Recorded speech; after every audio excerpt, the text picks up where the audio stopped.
Nanjing Normal University's Suyuan campus, 1995. At midnight, a girls' dorm washroom echoed steadily 13 days straight.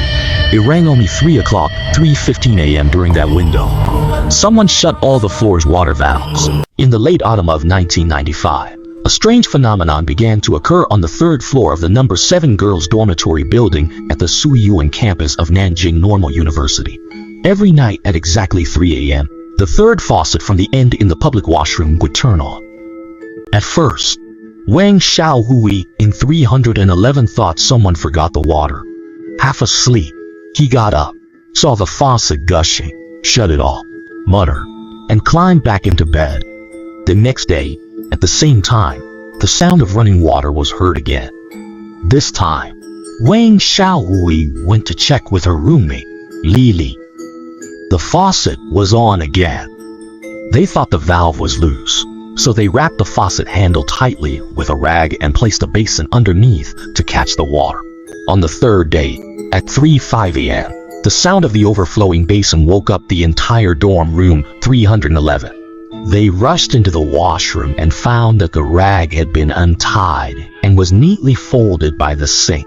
The faucet was still on.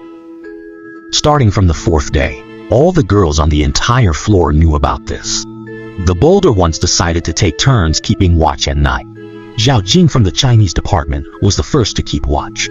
She moved a chair and sat at the entrance of the washroom, with a flashlight and a wooden stick by her side. At exactly 3 o'clock, she saw with her own eyes that, without anyone touching it, the brass faucet began to turn on its own, and clear tap water gushed out.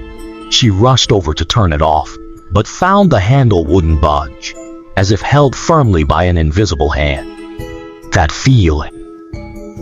Zhao Jing later recalled that it was like wrestling with another person. Day 7. The dorm manager brought maintenance. The veteran checked pipes, found the valve fine, and replaced the whole faucet. That night, the newly replaced faucet turned on at exactly 3 o'clock. The plumber stayed in the dorm for one night and left with his tools early the next morning. Before leaving, he only said one thing: "I can't do this job." The strangest discovery came on the 9th day. A few boys from the physics department helped check the water valve, and they found an overlooked fact. To conserve water, the main water valve for the entire dormitory building was shut off between midnight and 6 a.m. In other words, at 3 a.m., there shouldn't have been any water in building number 7 at all. But what came out of that faucet was indeed water, clear, cold, and with a taste of rust. Some girls collected it in a cup and tasted it. It was indeed tap water. On the 10th day, things started to escalate. At 3:07 a.m., a girl from dorm room 309 got up to use the restroom and saw that besides the running faucet, there was a blurry figure standing in front of the mirror.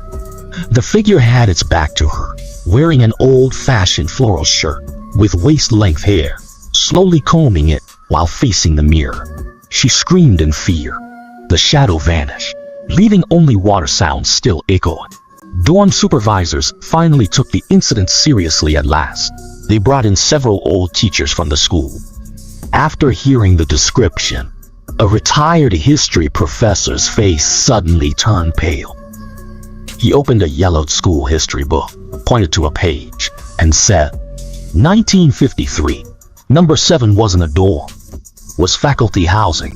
That summer, a female teacher from the Chinese department committed suicide in this building. Right on the 3rd floor, she hanged herself with a towel from a water pipe in the washroom. According to records, the female teacher, Nanjing, 31, mainly specializes in classical literature. Suicide cause unknown. Her note read, "Water's too cold. I need to wash clean." On the 13th day, the school brought in an old janitor who was said to understand these things. At 2:50 a.m., the old janitor entered the washroom alone, telling everyone to wait outside in the hallway. At 3 o'clock, water sounds began right on time. The old janitor stayed inside for 15 minutes, and the sound of water stopped promptly at 3:15. When he came out, he had something extra in his hand. copper hairpin he had pulled from the drain pipe. Old-fashioned, faintly marked on the plaque, Jinling Women's University, predecessor of Nanjing Normal University. The old janitor said nothing, just wrapped the hairpin in a red cloth and buried it somewhere on the hill behind the campus. From that night on, the faucet never turned on by itself again. Today, Building 7 has been renovated often. The old brass faucets were long replaced by stainless steel sensor taps. But occasionally, when old alumni return to the school and pass the third-floor washroom, they still subconsciously glance at the third spot.